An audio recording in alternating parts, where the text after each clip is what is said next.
Bonsoir à vous, merci de nous retrouver in Méditerranée aujourd'hui où Missak Manouchian, l'apatride, le communiste, le poète résistant est entré au Panthéon. Revenons sur le vivre ensemble, ici et maintenant au milieu de la Méditerranée. Vivre ensemble, c'est quoi? Un slogan, un projet, des mots pour poétiser des différences que l'on ne cesse en même temps de stigmatiser.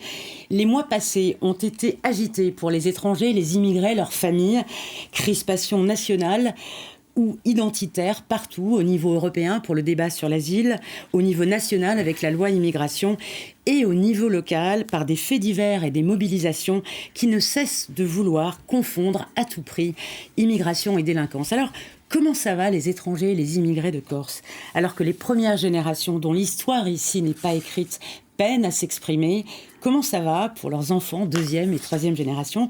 Il n'y a pas de représentants pour les enfants des populations maghrébines arrivées dans les années 60.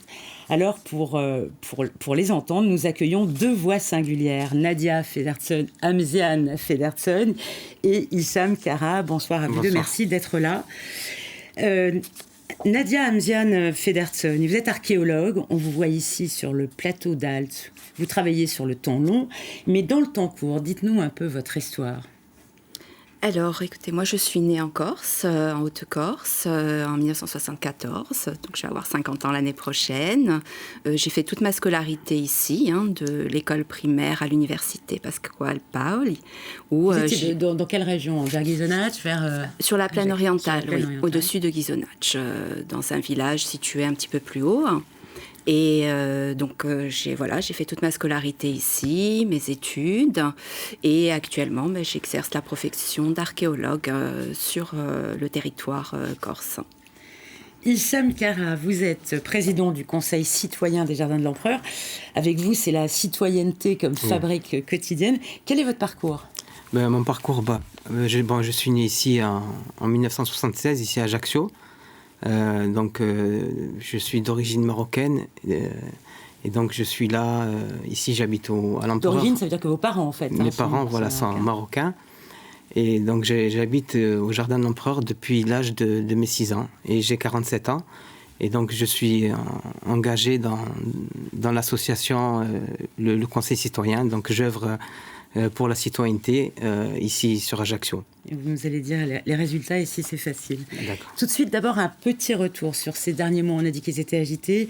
Vue de Paris d'abord, de la loi immigration, loi bouclier, a dit le président de la République, au projet de fin de droit du sol à Mayotte. Regardez. J'ai aussi beaucoup de respect pour tous les députés de la majorité qui ont voté une loi qui n'était pas une loi dont ils aimaient toutes les dispositions, mais dont ils ont considéré que c'était une loi utile pour le pays. Et au fond, un bouclier qui nous manquait, on y reviendra. Il ne sera plus possible de devenir français si on n'est pas soi-même enfant de parents français. Et nous couperons ainsi littéralement l'attractivité qu'il peut y avoir dans l'archipel mahorais. La vraie bonne solution pour mettre fin au droit du sol, c'est évidemment aller au référendum pour modifier la Constitution dans ce sens, partout sur le territoire français. Et ici en Corse, ce sont donc, on le disait tout à l'heure, par des faits divers, certaines et pas toutes, agressions ou rixes, que veut s'imposer le lien entre insécurité et immigration. À Calvi, après une agression au couteau cet été, c'est même une opération de représailles qui a eu lieu, regardez.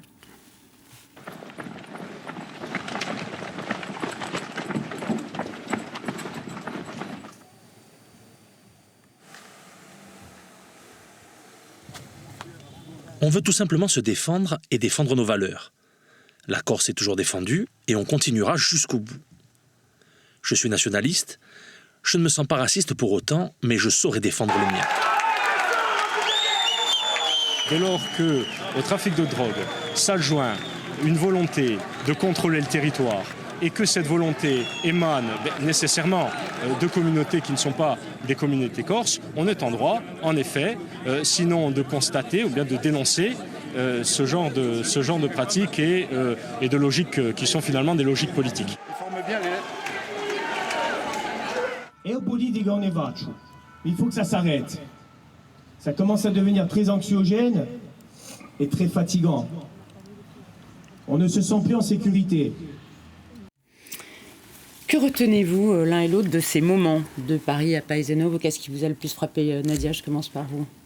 Ce que je retiens, c'est beaucoup d'injustice en fait dans les propos qui sont tenus par les différentes mouvances qu'on a vues, dans le sens où on confond tout, on mélange tout. On considère qu'à partir du moment où on est d'origine maghrébine ou arabo-musulman, c'est un terme qui revient souvent, qu'on retrouve souvent dans le discours, forcément on est un délinquant. Et ça, je trouve ça profondément injuste. Et je suis choquée, en fait, par ces propos-là.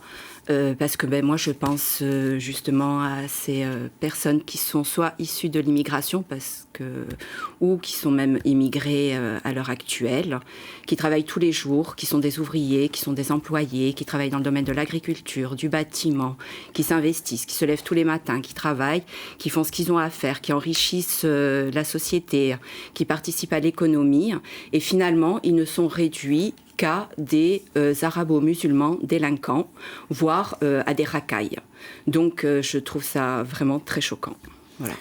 Issam, en fait, ouais, moi c'est vrai que quand je vois ça, c'est vrai que ça, moi je veux dire, ça me désole et en même temps je me dis que tout est mélangé, il y a un mal-être quelque part. On ne peut pas tout remettre sur l'immigration et mélanger l'immigration et la délinquance. Et la sécurité. Et la sécurité. Donc du coup, c'est vrai que moi aussi, ça me choque de voir ces images. Est-ce que vous en parlez avec vos amis, vos familles? Est-ce que vous avez l'impression que ce discours, il est simplement donné comme un discours médiatique, ou est-ce que vous avez l'impression que c'est un discours qui pénètre un peu plus la société? Qu'en disent vos familles, par exemple? Est-ce que ça pénètre la société? Moi, je crois que oui, ça pénètre la société. Il n'y a qu'à voir, même au niveau national. Vous avez parlé de la loi immigration. C'est quelque chose... Là, on a des exemples corses. Vous êtes parti d'un exemple national. Mais en fait, ça touche toute la société. Et évidemment qu'on est touché parce que tout le monde regarde les informations. Tout le monde entend là ce qui a été diffusé. Donc oui, ils sont touchés. Après, c'est très compliqué pour certaines personnes de s'exprimer sur cette question-là. Parce que, en fait, c'est très compliqué d'avoir des témoignages. Je pense que c'est encore compliqué. Merci pour ça d'être là. Ouais, c'est parce que finalement, c'est beaucoup plus facile de faire comme si ça n'existait pas, et puis de se dire que c'est pas nous, que ça nous concerne pas, que voilà, c'est des cas comme ça, isolés, que ça va redescendre. Mais il y a une reproduction quand même de ce type d'action qui est pas à regarder. Alors, c'est pas la première fois. Vous deux, vous êtes ajacciens. Tout le monde a en mémoire les événements du Jardin de l'Empereur. C'était le 25 décembre 2015, suite à l'agression de pompiers par des jeunes résidents du quartier. Nous y étions rendus quelques jours après pour prendre justement le pouls de la population de ces quartiers. Regardons ce sujet de 2016. Il est daté. Sa fille de 15 ans était à Ajaccio. Malika, elle, a suivi les événements depuis la Tunisie où elle était en vacances. Aujourd'hui, elle a repris son travail. Femme de ménage dans une entreprise de nettoyage. Quelque chose a changé. Je ne me sens plus en sécurité, ni moi ni mes filles. Ça n'a jamais été comme ça. Ça fait 28 ans que je suis en Corse. Je n'ai jamais vu ça. Et là, je pense tous les jours et toutes les nuits. Je pense... à tout ce qui s'est passé, et ça m'a fait vraiment mal au cœur, parce que je croyais que nous, les immigrés, on fait partie de la Corse. La peur est née des menaces racistes, vues et entendues par les familles des quartiers populaires d'Ajaccio, 3 jours, 3 fois de suite. Tu fermes ta gueule! Je m'en bats les couilles, tu es une arabe, tu fermes ta gueule! Il y a des enfants, il y a des enfants ici, il y a des enfants! Il y a des enfants, sinon... Le lundi d'après, les enfants sont rentrés à l'école. Au CP des Cannes, cette institutrice prend la mesure des blessures. Ils avaient été effrayés, vraiment, on sentait qu'ils avaient eu peur. Et puis ils avaient aussi, il y avait un sentiment d'injustice parce que eux, ils n'ont pas participé évidemment à l'agression des pompiers. Je suppose que leurs parents non plus, vraisemblablement. Donc ils comprenaient pas pourquoi ils étaient agressés comme ça verbalement dans leur quartier. Au total, pour l'année 2015, la préfecture recense donc 37 actes islamophobes, dont 22 inscriptions. C'est 2 fois plus qu'en 2014, 4 fois plus qu'en 2013. Des plaintes classées sans suite la plupart du temps. Des membres du Conseil régional du culte musulman font les comptes. Sur les 7 enquêtes ouvertes ces dernières années pour dégradation et attentat au lieu de prière de Baléone, une seule, pour une peau de sanglier jetée sur le mur, a permis d'identifier les auteurs, 2 mineurs. Voilà la suite. Alors on a été convoqués parce qu'ils ont arrêté ces jeunes mineurs.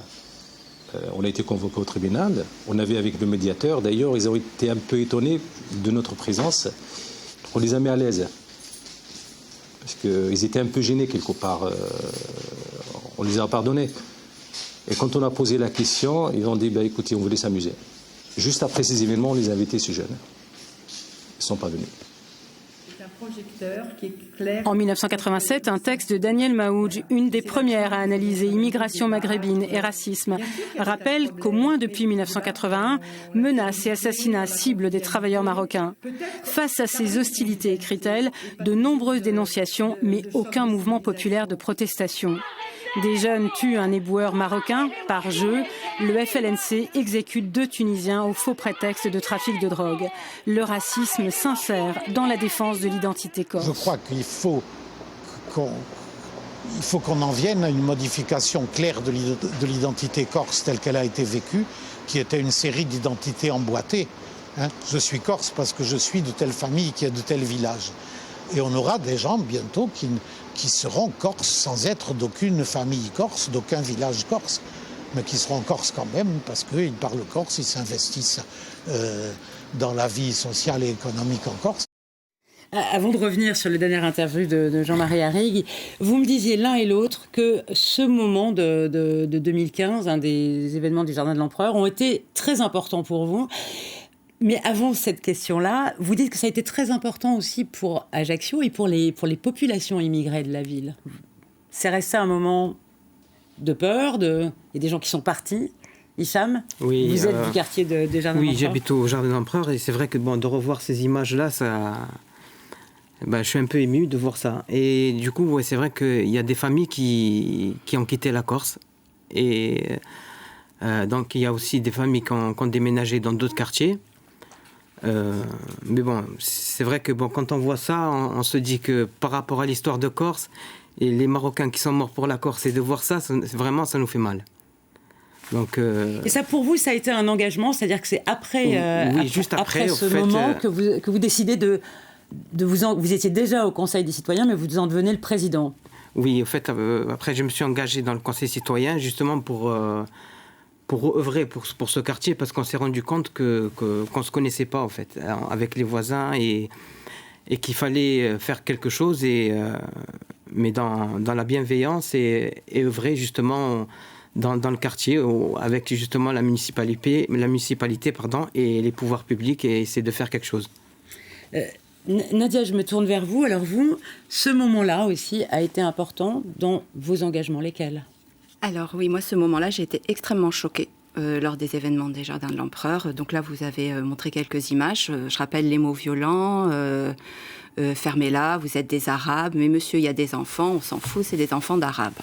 Bon, là, je me suis dit, qu'est-ce qu'on fait ? C'est pas possible. Qu'est-ce qui se passe ? Du coup, j'ai effectivement eu envie de m'investir au niveau culturel, de rejoindre d'autres personnes qui avaient été aussi choquées par ce qui s'était passé et de travailler, de faire en sorte qu'il y ait des moments de rencontre et d'échange. Donc là, à travers l'action culturelle, à travers le cinéma, qui peut être un vecteur aussi pour défendre certaines idées, pour débattre. Et aussi après, personnellement, dans le travail que je réalise aussi au quotidien.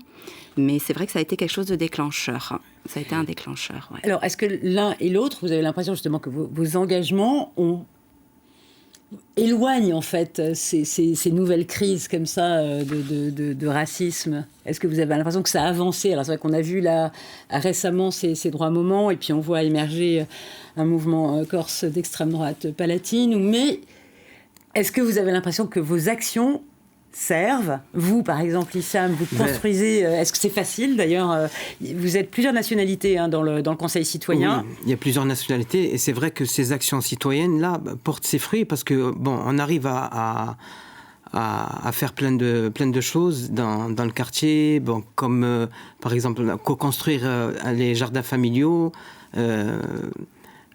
par exemple aussi, organiser des nettoyages de quartier, faire enlever des épaves. Vous faites des actions citoyennes et avec plusieurs cultures. Donc c'est vrai que moi j'appelle vraiment aux gens, peu importe leur nationalité, de s'engager dans la citoyenneté pour faire avancer les choses et changer l'image d'un quartier et aussi de personnes.